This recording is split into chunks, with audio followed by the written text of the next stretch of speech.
Tonight on NewsWatch, what went wrong? Congress investigates the Boston bombing as the top terror suspect gets his day in court. Plus, debunking Darwin, the new film that tackles evolution with the facts about intelligent design. And is California shooting the golden goose? How crippling taxes are forcing a reverse gold rush. All this and more tonight on NewsWatch. The Boston Marathon bomber makes his first appearance in court. Good evening. I'm Mark Martin. And I'm Wendy Griffith. 19-year-old Tsarnaev pled not guilty today to 30 charges in the Boston Marathon bombing. 3 people were killed and 264 others were wounded in that terror attack. Meanwhile, the nation's leaders are asking why Boston law enforcement didn't see it coming. Heather Sells has our top story tonight. Boston police should have known more about Tamerlan and Tsarnaev, the 2 bombing suspects, before their explosives ever went off. In hearings in both the Senate and the House today, experts agreed on that point. House Homeland Security Chair Mike McCall noted that Boston police did not know that the FBI had opened a criminal investigation into Tamerlan, nor that he had traveled to Dagestan. So it seems to me they're a great force multiplier, but here we are 12 years after 9/11. And we still are not seeing that kind of coordination and communication taking place. And when the FBI says we don't have the resources, why don't you leverage state and locals? They want to help. The Boston police wanted to be a part of this. They wanted to be at the table. Former New York Mayor Rudolph Giuliani also testified, noting that the country's 800,000 police could enhance FBI efforts. The FBI has just 12,000 agents. If you're trying to find a needle in a haystack in a community in America, the FBI cannot do it. The Boston bombing also underscored the threat of small but deadly attacks, a big headache for law enforcement since tracking individuals is so labor-intensive. Detecting that tipping point where someone moves from radicalized to mobilized is the very hardest piece. Leader, the former head of the National Counterterrorism Center, also pointed out that since 9/11, the country has been largely successful in thwarting terrorism at home. I don't want to make light of the losses we've suffered, but frankly, in my view, it is nothing short of remarkable that since 9/11, we have had a total of 18 people killed in the homeland by al-Qaeda-inspired terrorism. 13 at Fort Hood, 1 at Little Rock, and 4 in Boston most recently. In Boston's case, many lives were spared thanks to first responders who were trained specifically for terror attacks. Heather Sells, CBN News. The shooting rampage at a U.S. military base in Texas that left 13 people dead was the result of political correctness.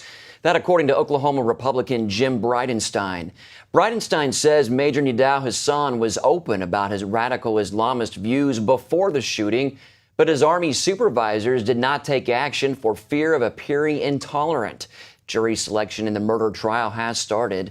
Hassan is apparently planning to tell potential jurors that he's forced to wear a military uniform, which he believes represents, quote, an enemy of Islam. Hassan told the court he spends hours reading the Quran in his cell every day. How much influence does Iran have in Latin America? The State Department says not that much, but some experts say they're wrong, and they went to Congress to highlight the radical Islamic regime's ongoing intrusions. Dale Hurd has the story. House Republicans called a hearing after a recent State Department report said Iran's influence in the Western Hemisphere was waning. Experts before a Homeland Security subcommittee said Iran is still cultivating a vast terrorist network in Latin America that threatens the United States. In effect, what the Iranian regime is doing is, as it has become constrained in its immediate periphery, it has begun to look further afield for allies in various regions of the world. But missing from the hearing was the star witness, Argentine Special Prosecutor Alberto Nisman, who was prevented from traveling to Washington by the Argentine government. In May, Nisman announced that Iran has infiltrated several countries in Latin America, including Brazil, Chile, and Colombia, for the purpose of setting up intelligence networks to carry out more terrorist attacks in the region. Nisman was the prosecutor who brought charges against Iranian officials for the 1994 bombing of a Buenos Aires Jewish center that killed 85 people. Members of the Homeland Security Subcommittee have sent a letter of protest to the Argentine government for preventing Nisman from the hearing, which itself could be a sign of Iran putting pressure on a Latin American country. Dale Hurd, CBN News. Egyptian authorities ordered the arrest of top Muslim Brotherhood leaders. The General Prosecutor's Office issued arrest warrants today for the spiritual leader of the Muslim Brotherhood and 9 others. The men are suspected of instigating violence outside the Republican Guard building in Cairo this week. The military intervened and 54 Brotherhood supporters were killed. Egypt's temporary leaders have announced a plan for new elections and selecting a new prime minister. As Muslims begin the month of Ramadan, Egypt also starts on a new political course into an uncertain and potentially troubled future. Chris Mitchell has more from Cairo. This is Tahrir Square, the epicenter of the huge demonstrations that have taken place in the past few weeks. Here, Egyptians have gathered by the millions and changed the course of Egypt's history.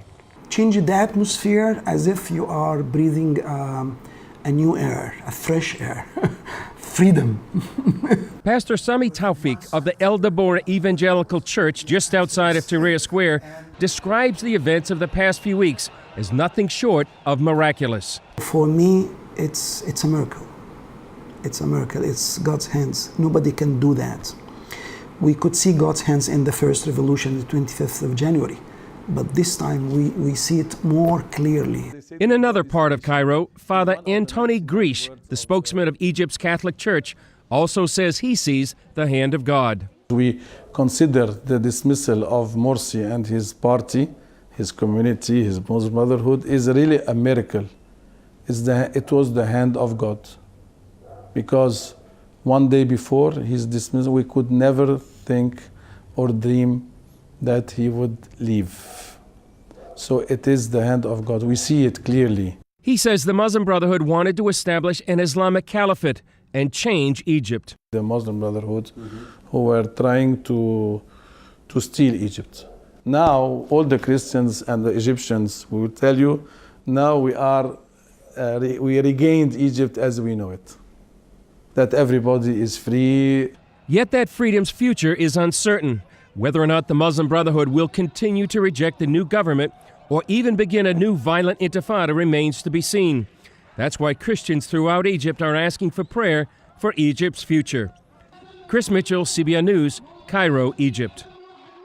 The Texas House has approved new abortion restrictions. Lawmakers there gave final approval to the measure today following a 10-hour marathon debate on Tuesday.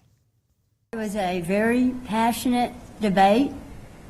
I'm proud of who we are as a state and for the step that we have taken to protect both babies and women. And we think that they should have a right and a choice, and that choice should be whether or not that they want to carry their child or to terminate them. I think there's enough money that goes into Planned Parenthood and other entities such that if these facilities would like to stay open, they will, and they have to comply with Texas law in order to do so. The bill is expected to pass the Texas Senate as early as Friday. Meantime, demonstrations are still going on outside the state capitol. If it becomes law, abortions after 20 weeks would be banned due to evidence babies can feel pain by then, and it would require abortion providers to follow state medical standards. Critics say it would shut down most abortion clinics in Texas. The ACLU is suing Pennsylvania to overturn the state's ban on same-sex marriage. The suit seeks to force Pennsylvania to recognize the marriages of gay couples in other states and allow same-sex marriage. Opponents say gay rights activists are using the courts to push their agenda rather than let the people decide. The ACLU also plans to challenge the same-sex marriage ban in Virginia. These challenges come just 2 weeks after the U.S. Supreme Court struck down part of a federal ban on gay marriage. Coming up, we speak with evangelist Ray Comfort about the origins of the universe. Find out why angry atheists are attacking him.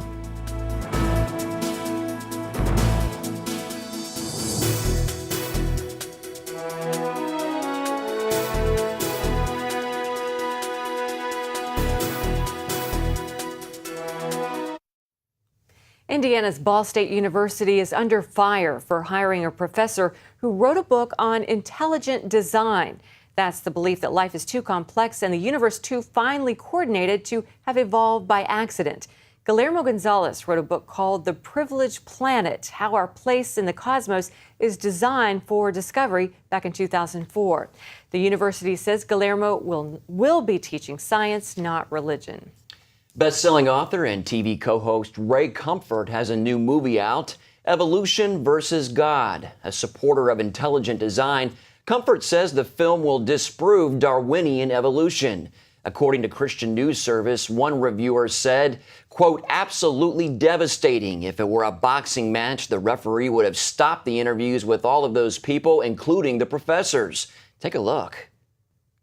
Imagine visiting some of the world's most prestigious universities, interviewing top evolutionary scientists, atheists, and holding their feet to the fire until it's clear that there is no evidence for Darwinian evolution, that it's not scientific. We have thousands of examples. Can you give me one? I can give you thousands, just one. To summarize, the observable evidence that you give me for Darwinian evolution is bacteria becoming bacteria. Still bacteria, there's no change of claims.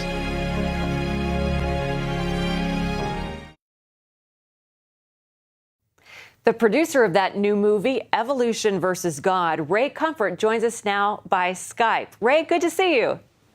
It's great to see you too. Thank you. Well, Ray, for the movie, you took a camera to USC and UCLA and say that you now have 4 very serious scientists on camera who, when their feet were held to the fire, could not provide scientific evidence for Darwinian evolution. Tell us about that.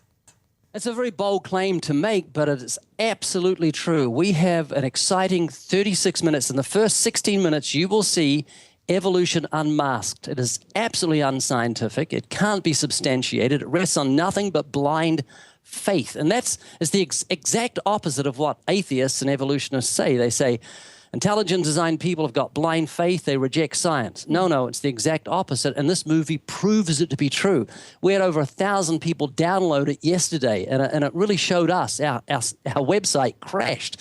It really shows us that Christians are seeing the seriousness of the subject, because, you know, when someone believes in evolution, that opens up a wonderful door to every sinful pleasure you can imagine. If there's no God and we're merely primates, then anything goes. Homosexuality goes, lesbianism goes, fornication, adultery, pornography, and that's why this is so embraced by this generation. So we're very excited. In fact, I'm so excited about this movie, I can't sleep at night. Seriously. Ray, the movie has gotten the attention of prominent atheist and proponent of Darwinian evolution, Richard Dawkins. But he's promoting the film to more than 750,000 Twitter followers. What's that all about? Well, you see, he thinks I'm a joke. I'm a clown, and so he's not intimidated. It's kind of a David and Goliath thing. I mean, he is a Goliath in the scientific world intellectually, and I'm just a little skinny kid with a sling. So he's not intimidated. But, you know, in this movie, Evolution versus God, we have a smooth stone that's going to leave a deep impression on the mind of Richard Dawkins and take him down. All right. Well, another high-profile atheist and scientist, P.Z. Myers, called you a liar. Myers, who appears in the movie, said, quote, Ray Comfort is pushing his new creationist movie with a lie. What's your response to him? Well, this is just the beginning. You're going to see ad hominems. That is, when you cannot have an argument against your opponent, you take him down, you take his character down, and they're going to have an attack on my character. It's already begun, but I'm ready for it. This is a battle, and I'm just so encouraged that so many atheists are so intimidated when they see just the promo. They are scared silly because they're going to be unmasked. The emperor has no clothes. This exposes evolution for what it is. And another exciting and encouraging thing is Answers in Genesis are having the world premiere at this month at their mega conference in Tennessee. And we're very excited about that because this is 88 years to the month that the Scopes trial took place. And this is a reversal of the Scopes trial. This is where evolution is going to be seen to be unscientific and resting on nothing but faith. All right, interesting. Well, downloads of Evolution versus God are available right now, and it will be released on DVD and YouTube August 7th. How can our viewers download the film, Ray? They just go to evolutionversusgod.com. And they can see little pictures there and read little bits about the movie while they're there. Okay, but they can't see it until August 7th, right?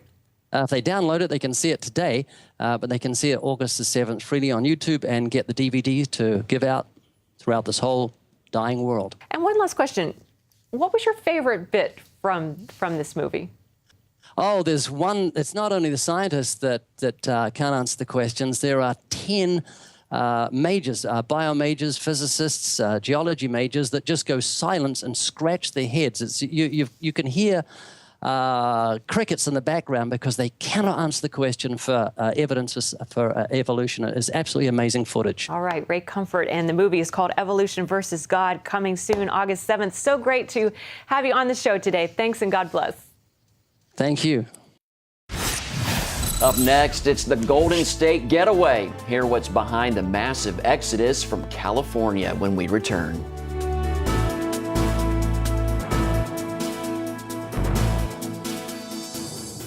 Hello? Is this thing on? Hey, kids, do you love games? And do you love discovering things? Well, do ya? Then you're gonna love this. It's the new free Superbook Kids Bible app. You can play games, watch videos, find answers to your questions, and a whole lot more. The new Superbook Kids Bible app. Free downloads available on iTunes now. California, it was once considered an American paradise. Yeah, but now it's bleeding jobs and people. Paul Strand explains in our focus story tonight why so many businesses are fleeing the Golden State. California was once the dream destination of millions of people, but now it's losing millions of them. And much of it has to do with high taxes and a generally anti-business attitude. Economic analyst Jonathan Williams points out what California lost in just 2011. Nearly 250 companies of all sizes left California for one of the other 49 states. Ethan Anderson started at Google before striking out to create 2 new companies on his own. I am hearing almost every single day somebody saying I'm leaving California because they're trying to avoid the high taxes. And now California is even taxing backwards in time, deciding to demand more money from entrepreneurs and investors for past years. It claims a tax break used by them is no longer valid, and it wants them to pay up. Now you guys owe us taxes going back 5 years ago, and we want interest on those taxes as well. It's a very scary environment to operate in. When the rules of the game can change, not just going forward, but going back in time. California is a fantastic place to live, don't get me wrong.